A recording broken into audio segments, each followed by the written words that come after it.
अस्सलाम वालेकुम दोस्तों, उम्मीद करता हूं कि आप लोग खैरियत से होंगे। अभी आप लोग को मोबाइल की स्क्रीन के ऊपर लेकर चलता हूं, वहां पर दिखाऊंगा कि आप लोगों ने पासपोर्ट नंबर से या आप अपनी एमिरेट्स आईडी से, क्योंकि आप लोग अगर फ्रेशर था आप तो अपने पासपोर्ट नंबर से चेक करेंगे किस तरह से आप अपना दुबई का वीज़ा चेक कर सकते हैं। वो बेशक रेजिडेंसी हो, बेशक विजिट हो, वट जो भी हो। चले मोबाइल की स्क्रीन के ऊपर चलते हैं। अस्सलाम वालेकुम। अभी आपको बताऊंगा कि किस तरह से आप लोग अपना वीज़ा स्टेटस चेक कर सकते हैं। तो अगर आपका यहाँ पर अरबिक के अंदर है तो आप इसको इंग्लिश के अंदर कन्वर्ट कर लें। टाइम ज़ाया नहीं करते तो डायरेक्टली आपको प्रोसीजर बताते हैं। यहाँ पर आके आप लिख लेंगे ICP वीज़ा स्टेटस। लिखने के बाद ये जो आपकी वेबसाइट सामने आएगी smartservices.icp.government.ai, इसके ऊपर आप क्लिक करेंगे तो मोबाइल के ऊपर आपको चेक करना दिखाऊंगा। यहाँ पर क्लिक करूँगा और देखूँगा, ये देखिए मेरा डेस्कटॉप मोड जो है वो ऑन है। इसको आप लोग ऑफ़ भी कर सकते हैं ताकि आप मोबाइल फ्रेंडली जो वेबसाइट है उसके थ्रू देख सकें। तो ये देखें, इस तरह का आपके सामने इंटरफेस आएगा। इंडिविजुअल सर्विसेज, नीचे आप लोग आते जाएँ, यहाँ पर आ जाएगा पब्लिक सर्विसेज। पब्लिक सर्विसेज के ऊपर आप लोग क्लिक करेंगे तो यहाँ पर आके आप लोगों ने अपनी ये फ़ाइल वैलिडिटी का जो ऑप्शन है इसके ऊपर आपने क्लिक करना है, फ़ाइल वैलिडिटी के ऑप्शन के ऊपर। तो यहाँ पर ये देखें, ये जो इंटरफेस आपके सामने शो हो रहा है, बेसिकली यहाँ पर आप अपनी इन्फॉर्मेशन पुट करेंगे तो आपको अपना वीज़े का स्टेटस पता चल जाएगा। तो ये देखें, यहाँ पर आप लोग GCC सिटीज़न नहीं है तो इसका आप लोग अनचेक कर देंगे। यहाँ पर आता है फ़ाइल नंबर या पासपोर्ट की इन्फॉर्मेशन से, आप लोग यहाँ पे पासपोर्ट क्लिक कर देंगे। रेजिडेंसी आपने चेक करनी है या आपने अपना वीज़ा चेक करना है, ठीक है। वीज़े से मुराद ये है कि आप अपना रेजिडेंसी के अलावा कोई और वीज़ा चेक करना चाहते हैं। अगर आपकी रेजिडेंसी आप चेक करना चाहते हैं, 2 साल का वीज़ा क्या आपका लगा है कि नहीं लगा, फिर आप इसके ऊपर क्लिक करेंगे, ठीक है। तो अदरवाइज़ आप वीज़ा के ऑप्शन के ऊपर क्लिक कर देंगे।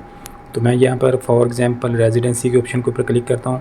यहाँ पर आप लोगों ने पासपोर्ट नंबर लिखना है और यहाँ पर आप लोगों ने अपने पासपोर्ट की एक्सपायरी डेट लिखनी है और यहाँ पर आपने अपनी नेशनैलिटी सेलेक्ट करनी है। लेट्स से कि आपकी नेशनैलिटी पाकिस्तानी है तो पाकिस्तानी जो है आप यहाँ पर सेलेक्ट करेंगे और यहाँ पर आप वेरीफाई के ऑप्शन के ऊपर क्लिक करेंगे तो आप लोग सर्च करेंगे तो आप लोगों का जो है वो वीज़ा स्टेटस आ जाएगा, करंट स्टेटस के अंदर आप लोग क्या है, ठीक है। फिर भी मैं आप लोगों को एक चेक करके दिखा देता हूँ। यहाँ पर एक चीज़ और मैं आपके सामने क्लियर कर दूँ, समटाइम आपके सामने नीचे नो रिकॉर्ड फाउंड लिखा हुआ आ जाता है। वो इसलिए कि आपने जो इन्फॉर्मेशन है वो इनकरेक्ट पुट की हुई है।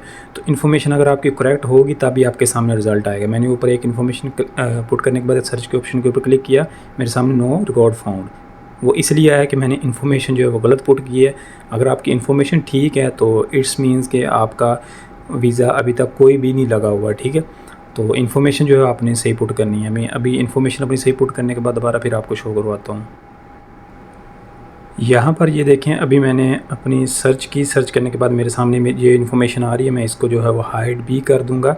तो बेसिकली इसके अंदर जो चीज़ें शो करवाने वाली मैं यहाँ पे आपको दिखा भी देता हूँ। आइडेंटिटी इन्फॉर्मेशन सर्विस बेनिफिशियरी, मेरा फ़ाइल नंबर आएगा। फ़ाइल नंबर से मुराद ये होता है कि वीज़ा नंबर, ठीक है।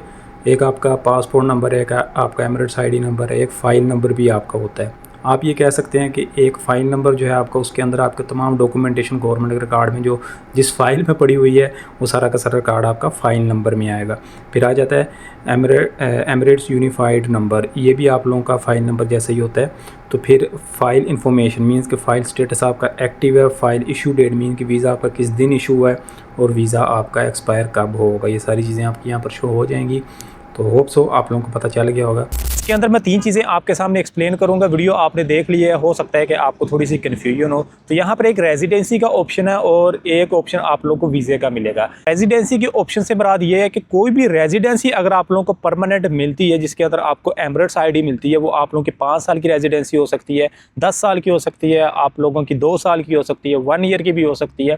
उस रेजिडेंसी वीज़े का जो स्टेटस है, आप लोगों को रेजिडेंसी का जब आप लोग ऑप्शन चूज़ करेंगे, आप अपनी डिटेल्स पुट करेंगे, सर्च करेंगे, आपकी डिटेल्स नीचे आएंगी। अगर आप वहां पर वीज़े का स्टेटस चूज करने के बाद नीचे सारी चीज़ें अपनी पुट करेंगे तो आप लोग की वहाँ पर डिटेल्स नहीं आएगी। ये चीज़ आप अपने माइंड में रखें, क्योंकि बहुत सारे लोग ऐसे हैं वो ऑप्शन गलत चूज कर लेते, उसके बाद देखते भाई मेरा तो वीज़ा ऑनलाइन शो नहीं हो रहा। तो ये चीज़ आपने मेक श्योर करनी है। रेजिडेंसी का ऑप्शन जब आप चूज करेंगे, आपका वीज़ा स्टेटस जब आ जाएगा, उसके अंदर अगर तो आपका एक्टिव स्टेटस आ रहा है तो उसके अंदर इशू डेट होगी और आपकी एक्सपायरी डेट होगी और उसके बाद हो सकता है कि वहाँ पर एक्टिव स्टेटस आए। एक्टिव स्टेटस से मुराद ये है कि आपने उस वीज़े को यूज़ कर लिया हुआ और अभी आप उसके अंदर एक्टिव है, बेसिकली कि आपका वीज़ा एक्टिव हो चुका है। ठीक है, आप दुबई के अंदर आ चुके हैं, बेशक आप दुबई के बाहर बैठे हुए हैं, अपनी टिकट करवा के फिर मुल्क चले गए हैं, बट वो वीज़ा आपका भी एक्टिव है, उसके अंदर आपकी जो एक्सपायरी डेट लिखी हुई है तब तक आपका वो वीज़ा वैलिड है। अगर वहाँ पर कैंसिल का ऑप्शन आ जाएगा, इस मीन्स कि आपकी रेजिडेंसी वीज़ा जो है वो कैंसिल हो चुका है, आपकी कंपनी ने कैंसिल कर दिया, आपने खुद करवाया, वट जो भी करवाया।